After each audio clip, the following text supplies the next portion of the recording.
गिबि गिबियाव आङो खौरां लागिरि नोंथांमोननिसिम इउनिटि फराम एक्स एनडिपिनि जानानै गोजोन फुंबिलिनि अननाय सिबिनायखौ जासिग्रोनाय थाबाय। नंगौ दिनै इउनिटि फराम एक्स एनडिपिनि नैथि सान। बे नैथि सानखौहाय जोङो क'क्राझार जिल्लानि सिङाव थानाय इरागदाव कमिउनिटि हल क'क्राझार जिल्लानि सिङावनो जों दिनै खुंफुंदों। फुंनिफ्राय आरम्भ खालामदों जोङो प्लेट हस्टिं खालामखांबाय मानगोनां इउनिटि फराम एक्स एनडिपिनि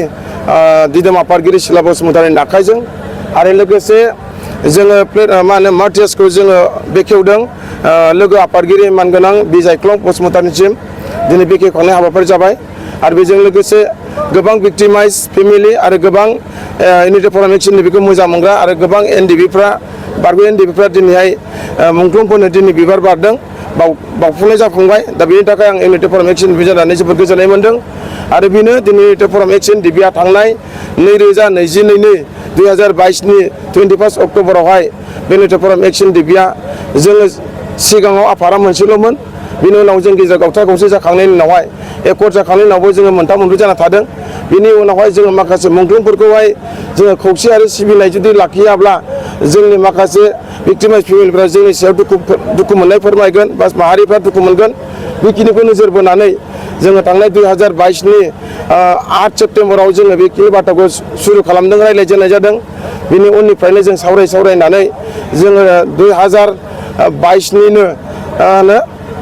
26 सेप्तेम्बरावहाय हिमालयनि मोनसे हटेलावहाय जों मोनसे एडप कमिटि दानानै लानाय जादों। दा बे एडप दाखांनायनि उननिफ्रायनो जोङो मोनसे सिरियासलि जों सावरायनायनि गेजेरजों जे एनडिपिआ जे माखासे थांनाय 2020 27 जानुवारियाव जे मोनसे एकर्ड जालांखांबाय। बे 2020 एकर्ड जालांनायनि माखासे क्लजेसफोरखौहाय दिनैहाय मावफुंनांगौनि सार्थ'आवहाय जों जुदि साइडनिफ्राय बा माबा मोनसे आफाद संगठना दिनै प्रेसार होफालाङाब्ला बे जोंनि माखासे एनडिपिनि माखासे क्लजफ्रा रिलेटेड थानायफ्रा दिनै सरकारा जेबायदि खामानि मावनांगौमोन बे बुस्थुखौ जोङो दिनै 3 बोसोरनि उनावबो जों नुयैनि थाखाय जोङो मोनसे सिन्था खालामनायनि गेजेरजों दिनै बेखौ दाफुंना लानो गोनां जादों। बेनिफ्राय इउनिटि फराम एक्स एनडिपिआ जेला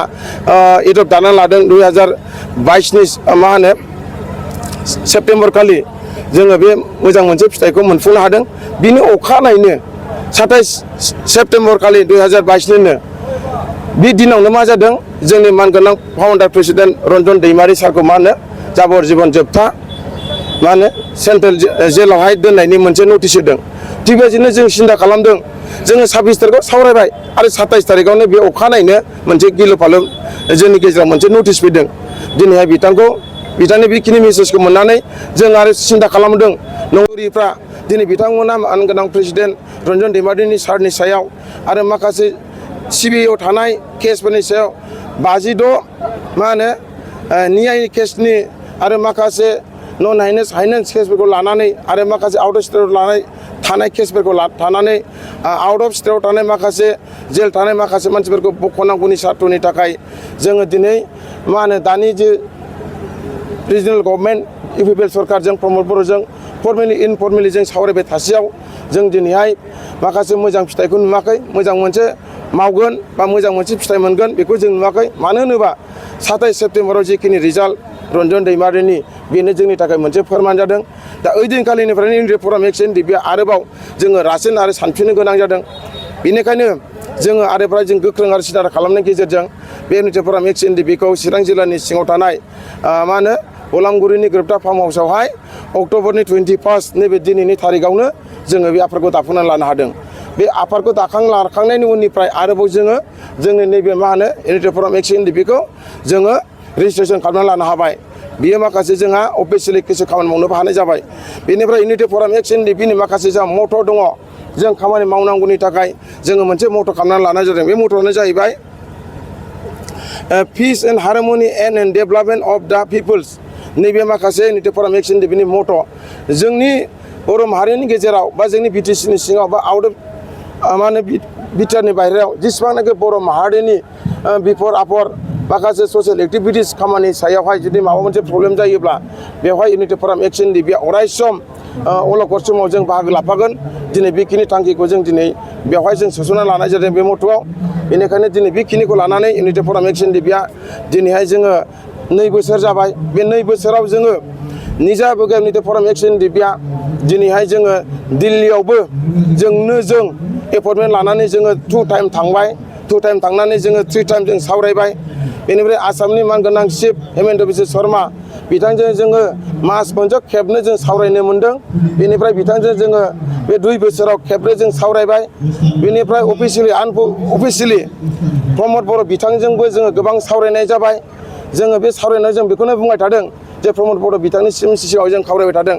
जे दिनै NDBनि माखासे क्लसेसफ्रा एकर्ड जाखांनायनि उनावहाय मानो दिनैहाय मावफुंजायाखै बेफोरनि थाखाय जोङो प्रमद बर'नि सिगाङाव आं बार बुंदों जे जोंनि मानगोनां प्रेसिडेन्ट रन्जन दैमारिखौ बख'नांगौनि थाखाय 56 लिडार आर्किटेक्टफोरखौ बख'नांगौनि थाखाय BTCआव इसे डिसिसन लानानै नो अबजेक्शन सार्टिफिकेट हरनांगौ दिसपुराव बे खोथाखौ जों बार बुंनाय जादों नाथाय बिथांमोना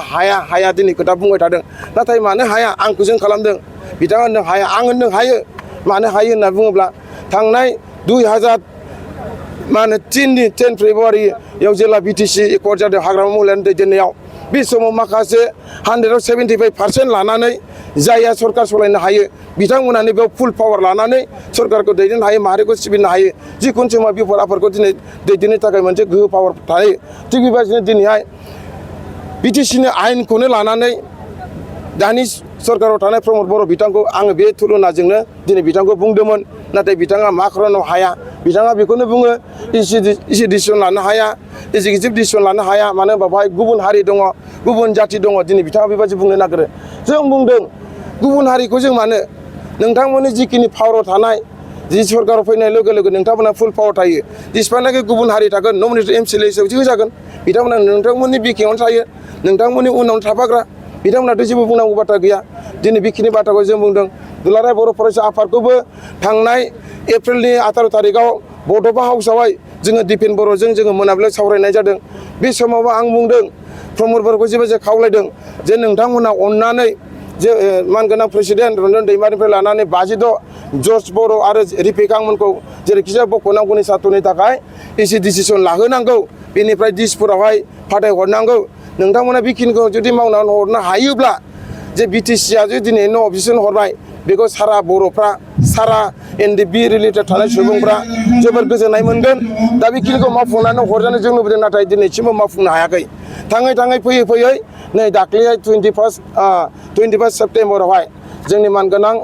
आसामनि chief minister doctor Hemant Biswa Sharma सारजों जोङो मोनसे अफिसियेलि जोङो सावरायदों इउनिटि फराम NDBआ बेवहाय दङमोन मानगोनां हेमन्त बिश्व शर्मा सार बिश्वजित दैमारि आसामनि बुंथिगिरि स्पिकार आरो लोगोसे दानि इडुकेसननि मिनिस्टार डक्टर दिनेश पेगुबो दङमोन बेनिफ्राय जोंनिनो बर'निनो सासे दैदेनगिरि मा होनो केबिनेट मिनिस्टार UG ब्रह्मबो दङमोन ओइदिनखालिनि तारिखआव जोंनि इउनिटि फराम NDBनि माखासे मेम'रेन्डाम होनानै 10टा माखासे माइनसखौ होनानै जों जिबायदि सावरायदों जोंनि मेम'रेन्डामखौ होनाय लगे लगे माखासे प्रजेक्टराव होनानै डाइरेक्ट चिफ मिनिस्टारा डाइरेक्टनो 1-to-1 सावरायनानै जोंनो गोबां मोजां मोनसे जोंनि लुबैनाय बादिनो दिनै बिथाङा पजिटिभ रिजाल्ट होदों थिग बेबादिनो जों बुंदों फैगौ 20 नभेम्बराव नैबे बोसोरावनो 20 नभेम्बराव 2024नि बेवहाय मानगोनां प्रेसिडेन्ट रन्जन दैमारि सारा हियारिं जानो थांगासिनो बे हियारिंआवहाय जाहाथे मानगोनां CM सारा सासे सिगनेटरि हिसाबै दिनै बिथांखौ जाहाथे बे 20 नभेम्बरावनो जाहाथे गनायनि माबा मोनसे पलिसि खालामनानै होयो बेखौ जों जेला खावलायो अब्ला मानगोनां चिफ सारा मा होनो डक्टर हेमन्त सारा बुंदों हेरेनाथ आरो चिफ सेक्रेटारि आफादनि लिखेलब जे डाइरेक्ट बुंदों माने नभेम्बरनि 20 तारिखआव हियारिं दं रन्जन दैमारिया बिनि थाखाय आसामनिफ्राय जेसेबांनाखि नो अबजेक्शन सार्टिफिकेट नांगौ जेसेबांनाखि डकुमेन्ट्स बियो बे बुस्थुखौ दिनै आसामनिफ्राय हरनाय जाथों बेखौहाय सानसे साननैनि गेजेरावनो फुरा क्लियार खालामना लाखानांगौ होननानै दिनै जोंनो बेखिनि मेसेजखौ दिनै बिथाङा होदों ओइदिनखालि जोङो जोबोद गोजोननाय मोन्दों मालालाबो जोङो खेबथाम खेबनै सावरायदोंब्लाबो जों बेबायदि मेसेजखौ मोननो हायाखैमोन ओइदिनखालिनि तारिखआव जोङो जोबोद गोजोननाय मोन्दों मानगोनां हेमन्त बिश्व शर्मा सारनिसिम बेनिखायनो इउनिटि फराम NDBआ धन्यबाद होगोन दिनैसिमबो आरो इयुनाव होलांबाय थागोन आरो बेजों लोगोसे मा होनो 56 न्याय केसाव थानाय बे बिथांमोनखौबो जेरैखिजाया बख'नांगौनि थाखाय जों खावलायनाय लोगो लोगो बिथाङा होनदों फ्रायानो 12-13 बोसोर जाबाय बिथांमोना दिनै उदां जानायनि मोनसे परिबेस फैबाय नंगौ एनडिबिआव थानानै सिलाय लानानै नांफुनाय समाव सिलाय लाग्रा सिलाय लाखागोन गावखागोन सिलाय लानानै आन्दलन खालामग्राफ्रा नंगौ बमबो होगोन बमबो बेरहोगोन गावगोनबो बुथारगोनबो बे स्वाभाबिकखा नाथाय बेफोरो आखाइ हाथे लानानै नांग्राफोरनि थाखाय बे मोनसे मा होनो बेखौ नेचारेल बायदि बुंनाय साननानै लाजायो थिग बेनिखायनो दिनै बेफोरो जेबो नङा जेसेबांनाखि 52नि जेसेबांनाखि केसफोर दङ बिथांमोननि केसखौहाय थाबैनो मा होनो पिपि लगायनानै पाब्लिक प्रसिकिउटर होनानै बिथांमोननि केसखौहाय मास मोनसे 1.5 मासनि गेजेरावनो फोजोबना होनांगौ होननानै दिनै चिफ सेक्रेटारि आरो एडिजिपि हिरेननाथखौ दिनै कमप्लिटलि रिटेन लाहोजोबखानाय बेखिनि मेसेजआ जोंनि थाखाय जोबोद गोजोननाय बेनिखायनो हेमन्त बिश्व शर्मा सारखौ जों धन्यबाद होयो आरो लोगोसे आसामनि बुंथिगिरि जोंखौ लांनानै जिबायदि मोजां दिनै मोनसे रिजाल्ट मोनहोनो हादों बिश्वजित दैमारिसिमबो जोङो फराम एक्सन टिभिनिफ्राय नोंथांमोननि चेनेलनि गेजेरजों दिनै जोङो धन्यबाद हरदों आरो जोंनि गासैबो ओइदिनखालिनि 10टा माइनसखौ लानानै जेब्ला जों सावरायो बेवहाय दिनै भुटाननिफ्राय लानानै थांनाय सेप्तेम्बरनि 20 तारिखआव जिबायदि दिनै 6 जन एनडिपिखौ जेरै हगारदों थिग बेबायदिनो नेपालाव सासे दङ जोंहा केशव पुयेल होननाय बे केशव पुयेलखौबो थाबैनो चिफ सारा जेरै 20 सेप्तेम्बराव जेरै 6 जनखौ लाबोनो हादों दिनै चिफ सारा बेखौबो बरना होनांगौ होननाय लोगो लोगो एडिजिपि हिरेननाथ आरो चिफ सेक्रेटारि बिथांखौ बुंदों जे बे मास मोनसेनि गेजेरावनो आउट अफ स्टेटआव थानाय केस आउट अफ स्टेटआव थानाय जेलाव थानाय मानसिफोरखौ बख'ना लाबोनांगौनि थाखाय बिथाङा लोगो लोगो डिरेक्सन होदों बे जोंनि थाखाय जोबोद गोजोनथाव बाथ्रा आरो बेनिफ्राय गासैबो केसखौहाय 1 मास 2 मासनि गेजेरावनो फोजोबना होनांगौ होननानै दिनै बिथाङा गासैबो गाव नट्स खालामनानै दिनै लाहोजोबदों बेनि थाखाय जों जोबोद गोजोनदों आरो बिनि उनावहाय जोङो बे रायज्लायखांनानै फैखांनायनि उनावहाय साननैनि उनावहाय जोङो 23 तारिखआवहाय जोङो आसामनिनो जेनेरेल एडभकेट दिबुजित सयकियाखौ जों लोगो हमदों जेला दिबुजित सयकियाखौ जों जेला लोगो हमदों अब्ला जोंखौ बुंदों नोंथांमोननि केसआ एनडिबिनि जेसेबांनाखि समस्याफ्रा गासिबो दिनै पलिटिकेलि प्रेसार फैबाय पलिटिकेलि हिसाबै नोंथांमोननि समस्या सल्भ जासिगोन आसामनि चिफ मिनिस्टार हेमन्त बिश्व शर्मा सारा आंनो बेखिनि मेसेजखौ हरबाय पलिटिकेलि बियो खामानि मावजासिगोन बेनिखायनो सिन्था खालामनांगौ गैया बेखिनि मेसेजखौ जोंनो होदों बेनिफ्राय आसामनि बुंथिगिरि बिश्वजित दैमारियाबो मानगोनां आसामनि दिबुजित सयकिया एडभकेटखौहाय दिनै बिथाङा बुंहरदों बिथांनि नामखौबो दिनै दिबुजित सयकिया सारा दिनै मुं लादों दिनै बिथाङा बुंदों जे दिनै नोंथांमोननि केसखौ आं जेसेबां हायो जों थाब मावगोन थिग बेबायदिनो जोंनाव सोंदोंमोन जे नोंथांमोननि पिपिआ सोर होननाय लोगो जों बुंदों जों जोंनि पिपिखौ जों मोनथिया सार थिग बेबायदिनो जों मोनथिया होननाय लोगो लोगो बिथाङा मोनसे कल खालामदों फन खालामनाय लोगो लोगो बिथाङा लाउड स्पिकार होदों जोंखौनो खोनासंहोदों बेनिफ्राय जेला फन खालामो अब्ला मानसिया हिन्दी राव रायलायदों अब्ला जे रिसिभ खालामनाय लोगो लोगो सार बिदि बुंहरबाय जे बुंनाय लोगो लोगो खोनासं जाबाय माबाया दिबुजित सारा जे खोनासं बे बर'लेण्डआव थानाय एक्स एनडिबिफ्रा बिथांमोननि केसआ पलिटिकेलि मोनसे प्रेसार फैबाय खामानि मावना होनांसिगौ बेनिखायनो नोङो बहा दङ हायोबा थाब मावनांगौ माखासे खामानि दङ बेखौ जेला बुङो अब्ला बिथाङा बुंहरदों सार आङो आसामाव थांगासिनो दङ बेखिनि खामानि मावनो थाखाय आंनावबो बे मेसेजआ फैबाय अब्ला दिनै दिल्लीसिमबो सहैबाय जों सिन्था खालामदोंमोन जि समाव 21 सेप्तेम्बराव जोङो मानगोनां चिफ मा होनो हेमन्त बिश्व शर्माजों जों सावरायदों जों फोथायाखैमोन जे बे रुमावनो दंबाय थायो नाथाय बे रुमाव गैला 21 तारिखआव सावरायनाय बे रुमाव गैला बे अलरेडि आसामनि बाहेरायावबो दिनै दिल्लीसिमबो दिनै बे मेसेजआ थांबाय दिनै बेनि थाखाय जों जोबोद गोजोननाय मोनदों बेनिफ्राय फराम एक्सन टिभिआ दिनै दुखु खस्थ'नि गेजेरजों दिनै बेखिनि खामानि मावनानै जों दिनै बेखिनि रिजाल्टखौ मोननो हादों आरो जोंनि सिगाङाव डाइरेक्ट बुंदों बे बर'लेण्डआव थानाय एनडिबिफोरनि गासैबो केसखौ नोंथाङा थाबैनो मावना हरनांगौ बेनिफ्राय आङो जेसेबां हायो इसेबां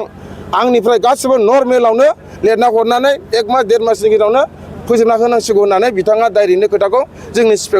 सिगाङावनो लाउड स्पिकार होनानै खोनासंहोदों बे जोंनि थाखाय जोबोद गोजोनथाव आरो बे इउनिटि फरामनि बे नाजानाय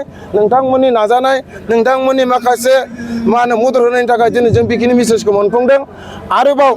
थांनाय अक्ट'बरनि 4 तारिखआव आरोबाव जोङो गुवाहाटीनि हाइकर्टआवहाय जोङो सासे NNB चौधुरी हाइकर्टनि एडभकेट जों जेला लोगो हमहैदों इउनिटि फराम एक्सन बिनिफ्राय भिक्टिमास बिलखौ जों लाना थांनानै जेला जों रायलायहैदों अब्ला जों बुंदों जों इउनिटि फराम एक्सन बिनिफ्राय जों फैदों जे दिनैनि थारिखआव जोङो आसाम गभर्नमेन्ट मानगोनां हेमन्त बिश्व शर्मानि दैदेननाय सरकारजों जों इउनिटि फराम एक्सन दिबा अफिसियेल सावरायनानै जोंनि माखासे खामानिखौ मावनो थाखाय जोङो दिनै मोजां रिजाल्ट मोनदों दिनै नोंथांमोना मा खबर मोनफिननो मोनाखै जेला जों बुङो अब्ला बिथाङा बुंदों औ नोंथांमोननि खामानि मावनायखौ आं मोनजोब्बाय खोनाफैजोब्बाय थिगानो दङ आरो जों बुंदों सारनिफ्राय माबा मोनसे मोजां खबर दं नामा जेला जों बुङो अब्ला बिथाङा बुंदों नोंथांमोननि थाखाय जोबोद मोजां खबरा बेनो जाबाय मा सानै जे फासि जानो थांगासिनो दङ बे सानै फासि जानो थांनायाबो फासि जाला बेखौ आसाम सरकार आरो भारत सरकारा बेखौ कनसिडार होनाय जाबाय दिनै बेखिनिखौ NNB चौधुरिया हाइकर्टनि एडभकेट बिथाङा जोंनो बेखिनि मेसेजखौ होदों अब्ला दिनै जोङो जोबोर गोजोनदों जोबोर मोजां मोनदों बेखिनि बाथ्राखौ जोङो दिनैहाय गोजोननाय मोननानैनो दिनै नैबे जोंनि नैथि इउनिटि फराम एक्सन दिबिनि फाउन्डेसन बे सानावहाय जोङो अपेन सेसनावहाय जोंनि रायजो राजानो बा XNDBनि माखासे गोनो गोथोफोरनो नोंथांमोननि चेनेलनि गेजेरजों जों दिनै खौरांखौ दैथायहरगोन